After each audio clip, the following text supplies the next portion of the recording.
setiap hari. Ya, nah teman-teman kita akan merenungkan satu tema tentang hal ini ya, belajar hidup taat.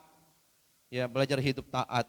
Nah, teman-teman kalau kita lihat soal pandemi ini, soal prokes gitu misalnya ya, soal protokol kesehatan gitu ya. Diharapkan kan waktu awal-awal pandemi itu orang sangat takut dengan dengan ini ya, dengan aturan ya. Karena memang dipikir disuruh prokes ya semua prokes, lockdown semua lockdown begitu. Nah, tapi kalau sudah lihat sekarang ini gitu ya, kalau teman-teman keluar ke sana lihat orang dagang, orang jualan, itu sudah enggak terlalu patuh tanda kutip gitu ya. Enggak terlalu mengindahkan lagi peraturan. Tidak lagi mengindahkan aturan dari pemerintah. Gitu. Dulu sempat ditangkepin, disuruh nyapu kalau nggak pakai masker, ya kan? Ada yang ketangkep nggak di sini? Ada yang pernah disuruh nyapu nggak nih? Ya, Fiandi pernah nggak? Hah? Nggak ya? Ada yang disuruh sapu, difotoin gitu ya.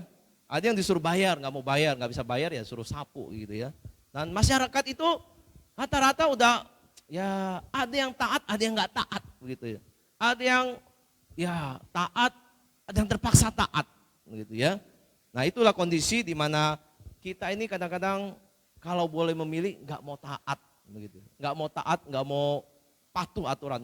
Kita hidup itu kayaknya kalau bisa nggak usah ada otoritas hukum-hukum begitu misalnya, gitu ya. Ya enggak. Nah kita juga di rumah begitu ya. Ya coba kalau kita lihat di rumah, tadi di masyarakat, di rumah nih, ya di rumah punya aturan nggak? Punya hukum nggak? Ada kan ya? Ada nih.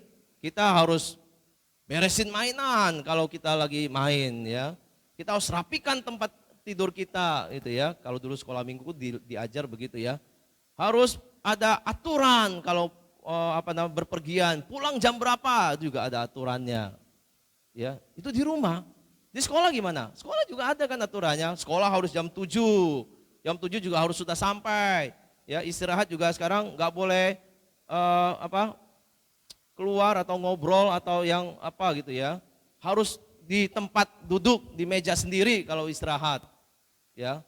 Makan juga harus makan makanan punya sendiri, jangan ambil punya orang. Maksudnya berbagi, sharing gitu. Ya, itu juga aturan-aturan di sekolah karena kondisi ini gitu kan. Terus gereja mah gimana? Gereja juga ada aturannya. Ya duduk misalnya nggak boleh nih kursi jadi dibikin berjarak. Ini kursi ini, ruang ini dengan jarak begini bisa menampung 50 orang, 55. Begitu ya, ini aja udah mulai kerasa panas ya. Mungkin karena ini belum dinyalain. Gitu. Dulu ini bisa sampai 70, 80. Tapi karena aturan ya harus dibatasi juga gitu. Nah boleh dibilang hidup kita ini memang gak lepas dari aturan. Di sekolah aturan, di rumah ada aturan, di masyarakat ada aturan gitu ya.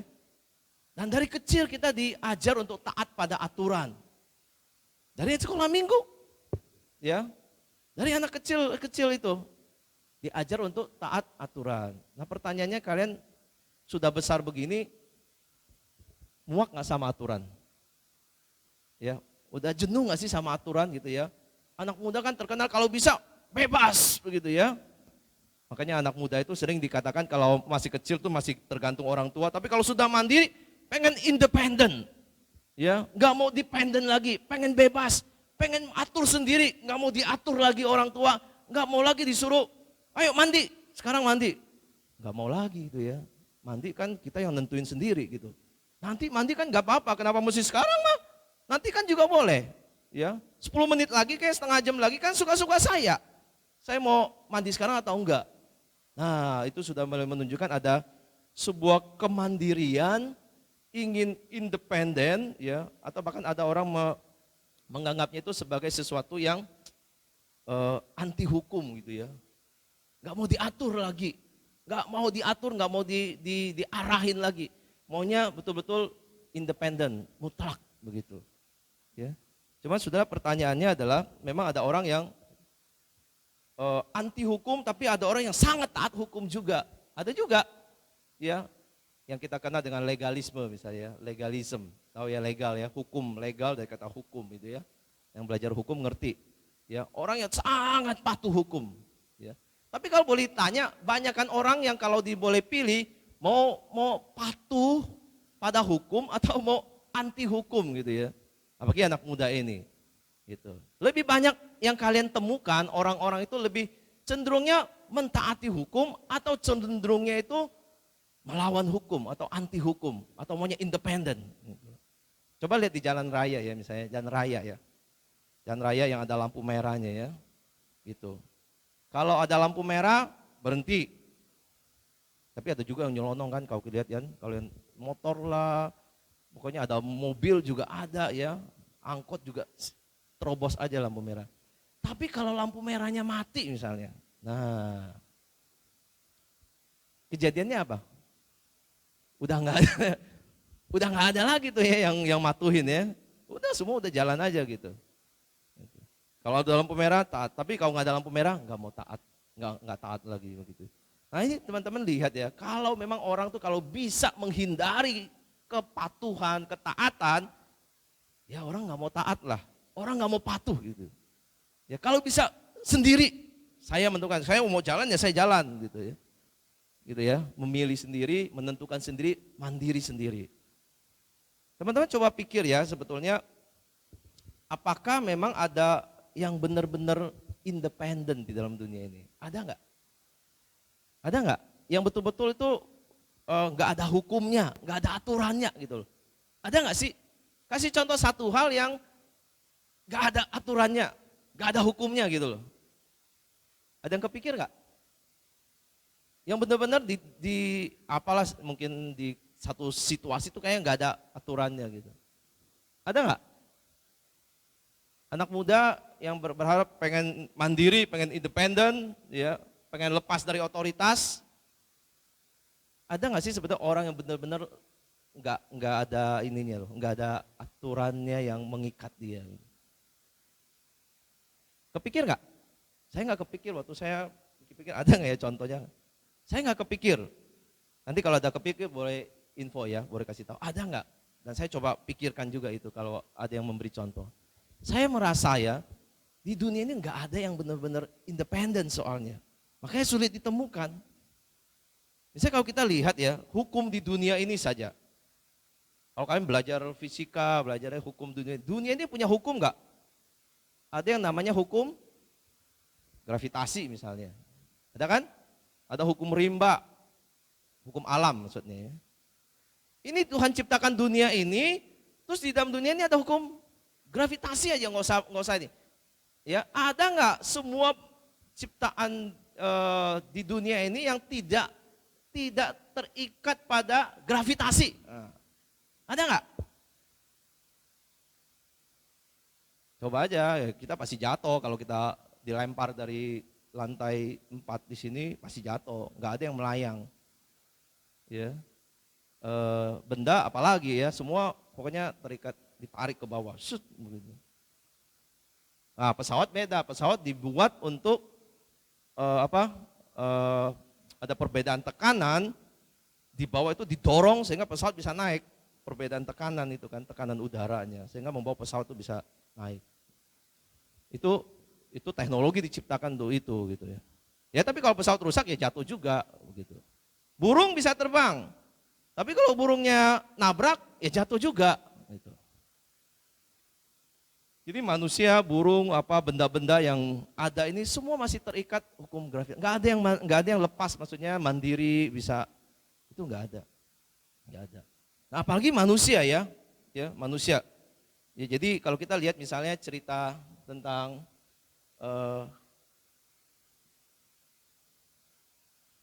Kejadian pasal 3 ayat 4 ini ya, si firman Tuhan ngomong begini ya. Tetapi ular itu berkata kepada perempuan itu, sekali-sekali kamu tidak akan mati, tetapi Allah mengetahui pada waktu kamu memakannya, matamu akan terbuka dan kamu akan menjadi seperti Allah, tahu yang baik dan yang jahat. Ini kan kisah tentang Adam mau melepaskan diri dari Tuhan kan. Dia nggak mau taat sama perintah Tuhan, dia nggak mau. Dia mau kalau bisa dia menentukan sendiri, punya otoritas sendiri, nggak mau taat pada hukum. Tuhan udah bilang kalau kamu makan pohon itu kamu mati. Tapi Iblis bilang kamu akan justru bukan jadi mati, kamu akan jadi seperti Tuhan. Bisa atur ini, bisa atur itu, bisa menentukan ini baik, ini jahat. Tidak ada hukum yang mengikat kamu, tapi hukumnya itu adalah kamu sendiri. Gitu. Enak gak gitu? Jadi kalau ada orang bilang saya independen, saya benar-benar bebas, sebetulnya Adam ini nggak bebas, tapi dirinya menjadi aturan buat dia sendiri. Gitu. Jadi nggak ada orang benar-benar bilang kalau ada anak muda di rumah bilang nggak mau mak, saya nggak mau diatur lagi, saya mau bebas. Bebas kan dalam arti dia terikat pada apa yang dia mau. Saya mau begini kok, saya mau begini. Gitu. Ya saya mau mandi jam segini, saya mau belajarnya nanti malam aja, sekarang saya nggak mau ngerjain tugas, saya mau main game aja.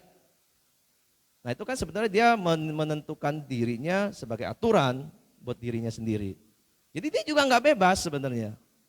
Dia sudah menentukan ini dan dia lakukan sesuai dengan apa yang dia tentukan untuk dirinya sendiri. Jadi nggak ada yang bebas. Teman-teman ingat ini ya, si ini, siapa namanya? Thanos. Thanos itu kan punya 6 batu ya. Tangannya dia kumpulin 6 batu, dia ingin sebenarnya menciptakan sebuah dunia yang baru kan ya. Dunia yang baru yang dia bisa kendalikan begitu ya. Tapi justru dia juga pada akhirnya dia mati juga, nggak berhasil gitu ya. Dia ingin menciptakan dunia dengan dirinya sebagai aturannya, dirinya sendiri yang mengatur itu ya.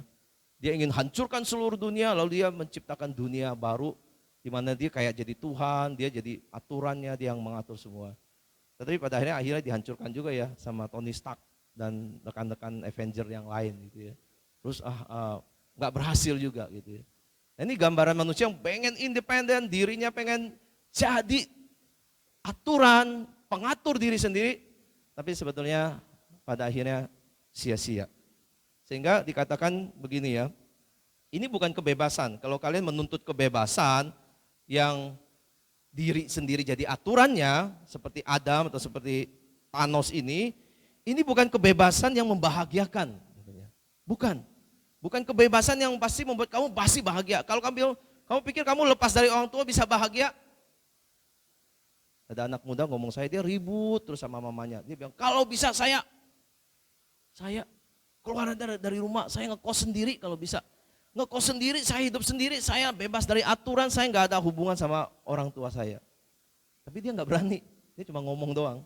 Ngomong saya kalau bisa saya mau keluar, saya punya duit, saya mau ngekos sendiri. Sampai hari ini nggak berani.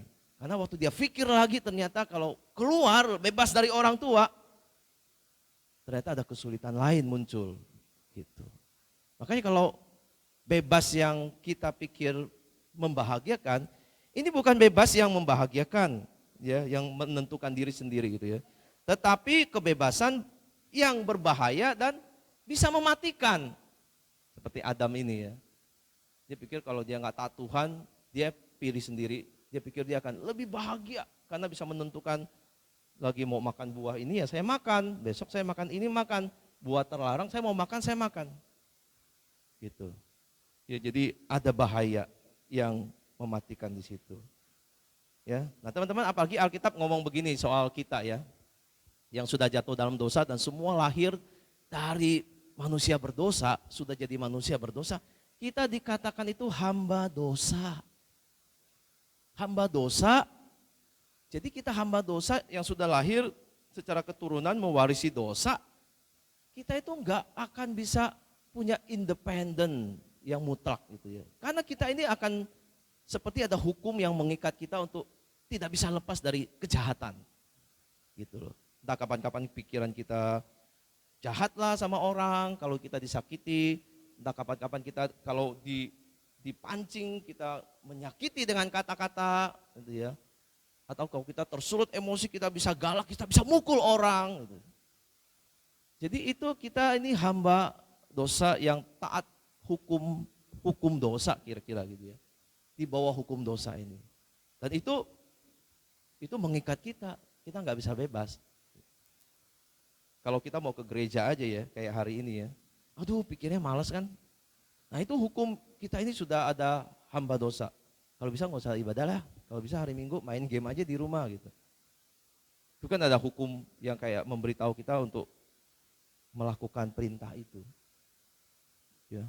Nah kita dikatakan hamba dosa. Kalau kita hamba dosa kita bebas dari kebenaran. Gak ada kebenaran berarti gak ada kebahagiaan. Gitu ya. Mana orang berbuat jahat bisa bahagia. Kalau kamu hidup benar, kamu bahagia. Kalau kamu hidup gak benar, ya gak ada bahagia pasti. Gelisah, cemas, belum lagi rasa bersalah. Gitu. Kita hamba dosa, kita bebas dari kebenaran. Gitu ya. Dan buah apa yang kamu petik daripadanya, kata Alkitab, semuanya yang itu menyebabkan kamu merasa malu sekarang, karena kesudahan semuanya itu adalah kematian. Kematian. Ya. Tetapi sekarang setelah kamu dimerdekakan dari dosa dan setelah kamu menjadi hamba kebenaran, kamu beroleh buah yang membawa kamu kepada pengudusan dan sebagai kesudahannya ialah hidup yang kekal. Jadi sebenarnya nggak ada nih, kalau kita bebas kita di dunia ini kalau nggak kita jadi hamba dosa, di bawah itu bilang kamu hamba Allah. Jadi manusia cuma punya dua pilihan nih. Ya, nggak ada yang bebas sendiri, nggak ada. Kalau kamu bilang kamu bebas sendiri, kamu bebas dari mau menentukan diri sendiri, kamu ada di kategori ini nih, hamba dosa. Itu ya, hamba dosa. Atau satu lagi, kamu menjadi hamba Allah. Hamba kebenaran di situ. Dimerdekakan setelah kamu menjadi hamba Allah. Jadi kita tidak menemukan ya ada orang yang betul-betul ada di tengah-tengah, tidak mau jadi hamba dosa, tidak mau jadi hamba Allah, gitu ya. Saya mau jadi hamba buat diri saya sendiri. Nah itu juga sebenarnya masuk kategori karena kita orang berdosa. Kita juga ada di bawah hamba dosa. Maksudnya kalau kita lihat agama ya. Ini semua kan punya agama di sini ya, agama Kristen. Ya semua menulis itu. Nah ini kalau kita lihat agama kadang-kadang dilihat juga sebagai sejumlah aturan yang kita harus do and don't gitu ya. Do not atau do gitu ya. Ke gereja itu aturan ya yang harus dilakukan. Ya. Melayani misalnya, itu juga dianggap sebagai aturan. Ya. Tidak boleh mengingini tadi yang kita baca. Ini juga disebut sebagai aturan. Ada do and don't-nya. Gitu. Seperangkat aturan begitu ya. Dan kalau kita lihat ada orang-orang yang mentaati agama, ya, taat sama aturan agama gitu ya. Nah, kita bilang ini orang beragama gitu. Ya, beragama. Nah, tapi pertanyaan, adakah orang yang benar-benar bisa 100% taat? Gitu. Kalau kamu sudah jadi hamba di dalam sebuah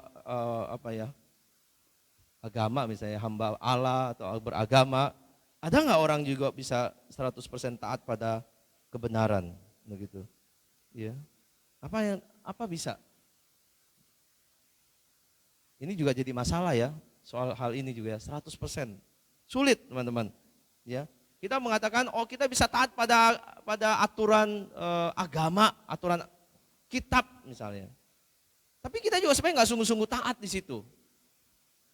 Kalau ada orang mengatakan dia bisa taat, ya, apakah dia juga langsung kita bisa katakan, oh ini orang baik, ini orang benar loh, karena dia taat. Nah kadang-kadang orang cuma lihat di permukaan saja, kita tidak tahu sampai isi hatinya seperti apa. Ya. Orang beragama, apakah melakukan agama, tentu sudah dikatakan jadi anak baik, jadi orang baik, gitu ya, diselamatkan, tidak mengalami kebinasaan gitu, atau bisa masuk surga, nggak bisa juga kita memastikannya, ya, karena kita lihat akhirnya ada orang yang taat pada agama, tetapi juga karena terpaksa datang ke gereja, terpaksa mentaati orang tua, terpaksa mentaati jadwal, takut kalau tidak mentaati tidak mendapat sesuatu imbalan. Atau kalau ada orang mau taat, dia justru taat karena apa? Tujuannya supaya dirinya menjadi sebuah kebanggaan. Seperti ahli Taurat lah ya, ahli Taurat kan taat supaya dia itu bisa dibanggakan, bisa dilihat dan dipuji, dikagumi. Itu ya, itu ketaatan orang-orang beragama yang bisa taat, bisa tidak. Tapi kalau dia taat, dia bisa merasa dirinya hebat. Ya, bisa merasa diri orang yang disiplin. Tapi kalau dia tidak taat, dia bisa juga merasa gagal dan putus asa dan akhirnya menyalahkan Tuhan yang memberi hukumnya terlalu berat buat kita. Ya. Nah, teman-teman tadi kita sudah baca ya tentang ini.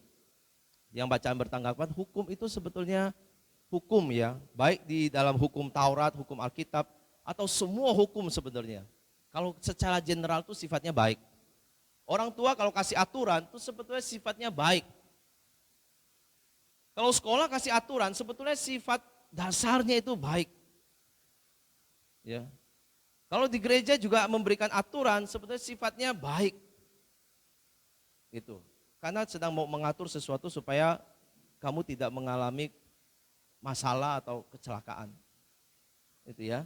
Jadi kalau kita lihat tadi yang kita sudah baca, hukum itu sebetulnya baik untuk ditaati. Ya, hukum tidak, tetapi ingat ya, hukum juga ada batasnya. Hukum yang kita baca tadi di Roma 7 ayat 2 baca bertanggapan tadi, itu dia baik tapi dia tidak menyingkirkan dosa. Ya.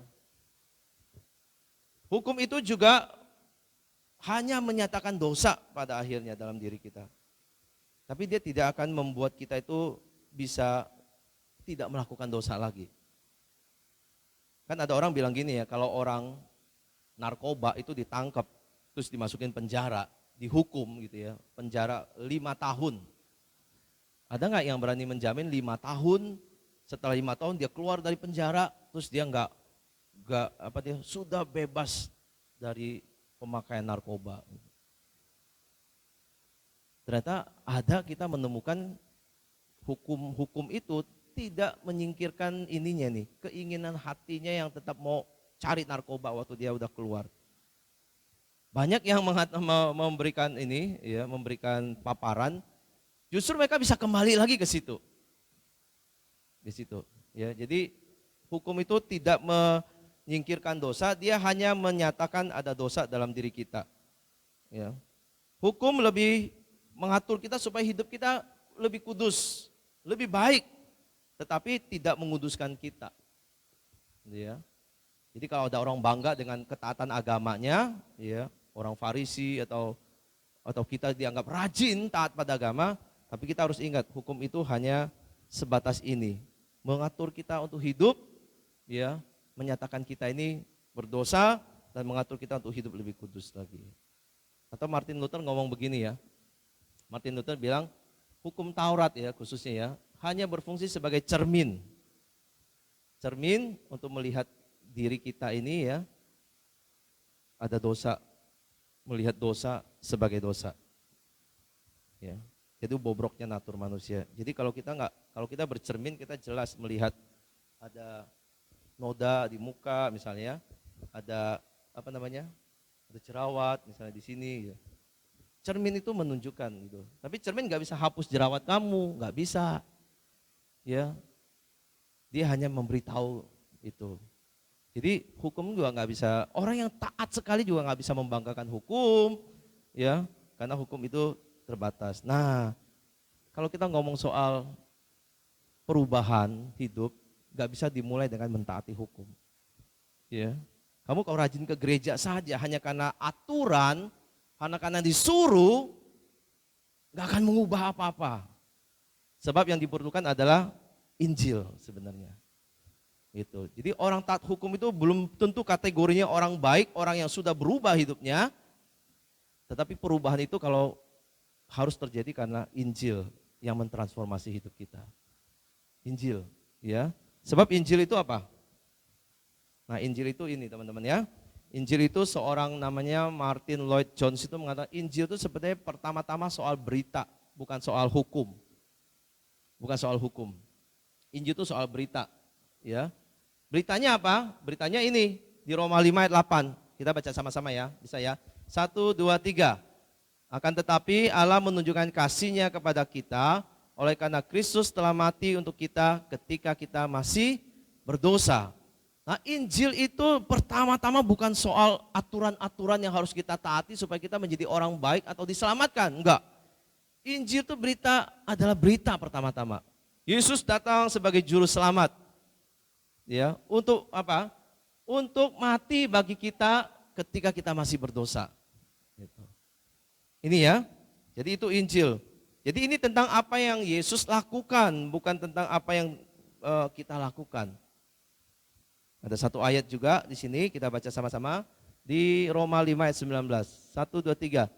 Jadi sama seperti oleh ketidaktaatan satu orang, semua orang telah menjadi orang berdosa.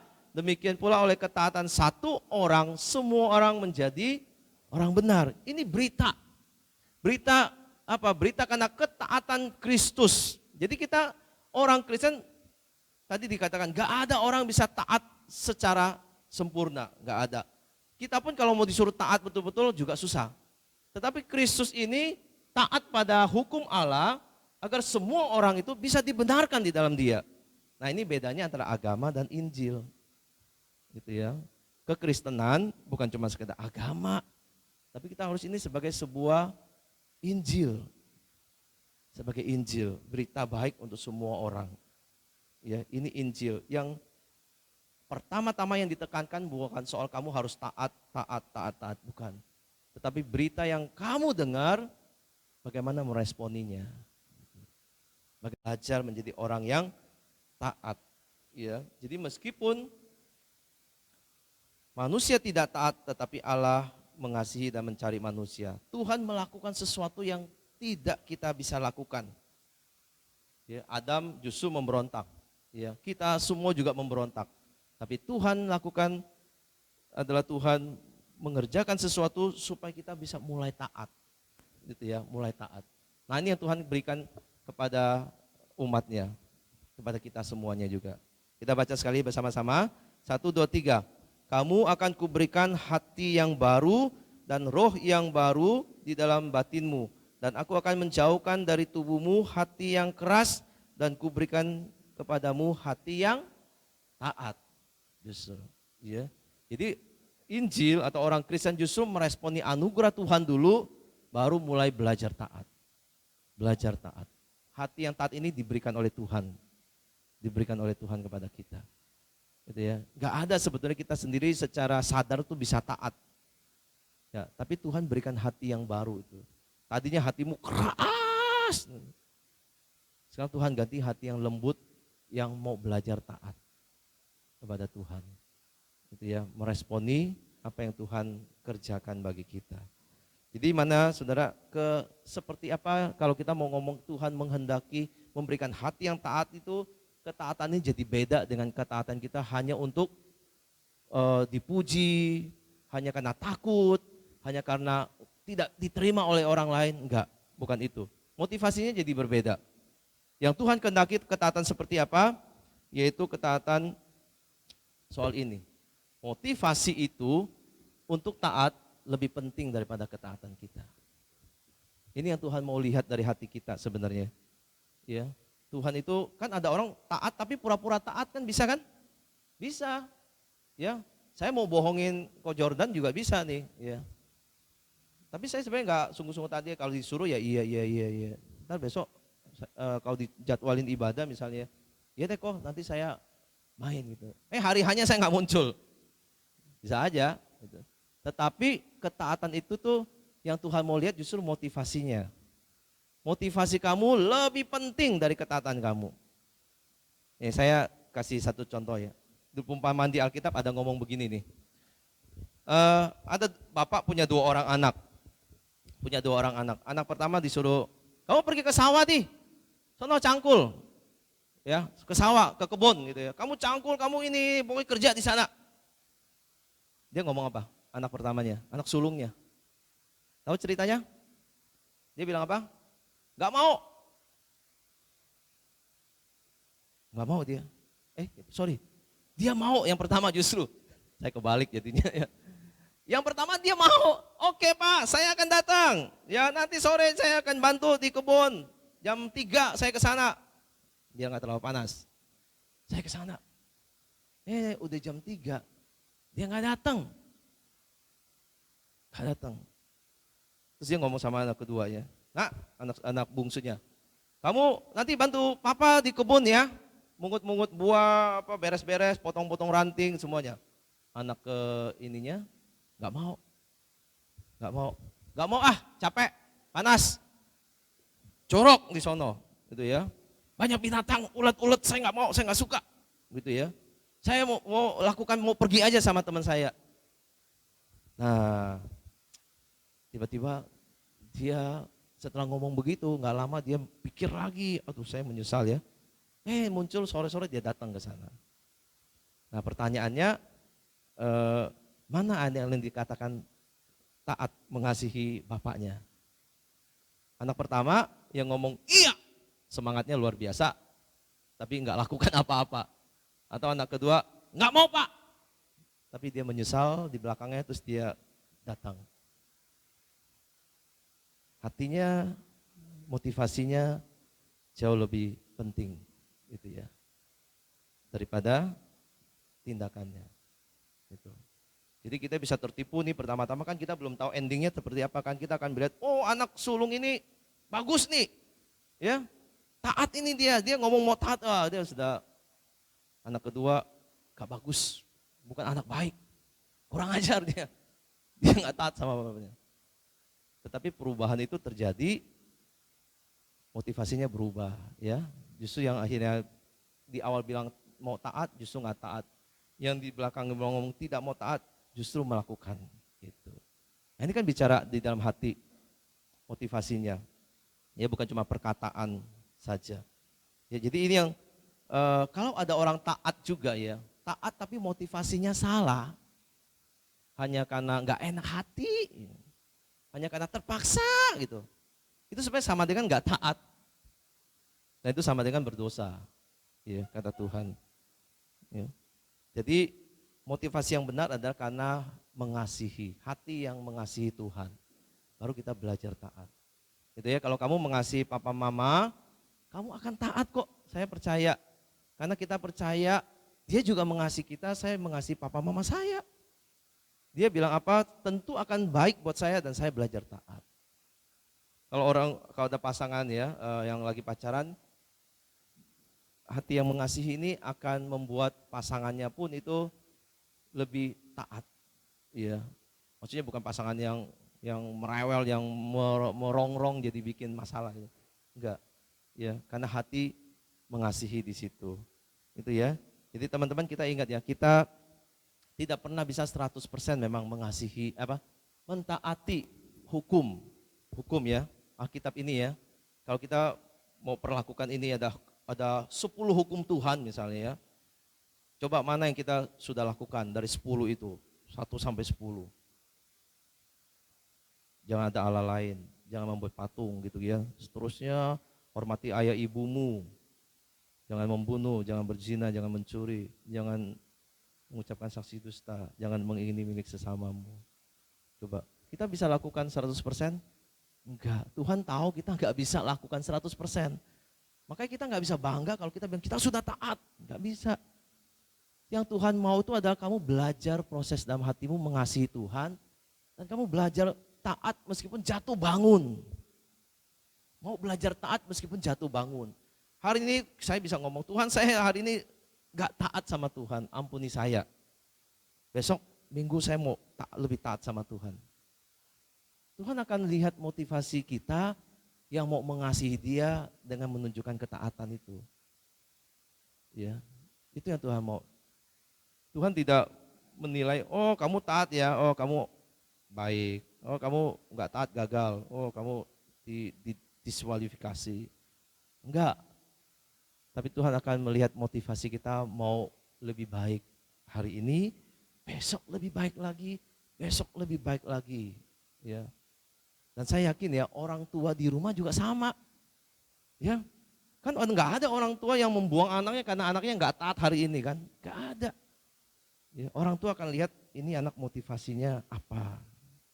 Gitu ya. Nah, ini kalau belum jadi orang tua mungkin susah. Tapi kalau saya jadi orang tua saya kasih tahu kepada kalian, orang tua kalian tuh akan melihat hati kalian. Dia nggak akan lihat kamu gagal terus jadi anak saya tiap hari nggak pernah taat, kamu nggak usah jadi anak saya. Kan nggak gitu kan. Tapi orang tua di dalam hati tuh melihat anaknya punya motivasi yang baik, punya motivasi yang baik untuk taat. Tetap dikasih makan, tetap diterima di rumah, gitu ya. Jadi mari kita belajar ya teman-teman. Mau belajar taat itu yang paling penting. Ya, saya memang belum sempurna, tapi saya mau belajar. Saya mau belajar dari mulai yang kecil, saya taat, pelan-pelan saya taat. Lama-lama saya taat lebih banyak. Bisa jatuh lagi nggak? Bisa jadi gagal lagi nggak? Bisa gagal.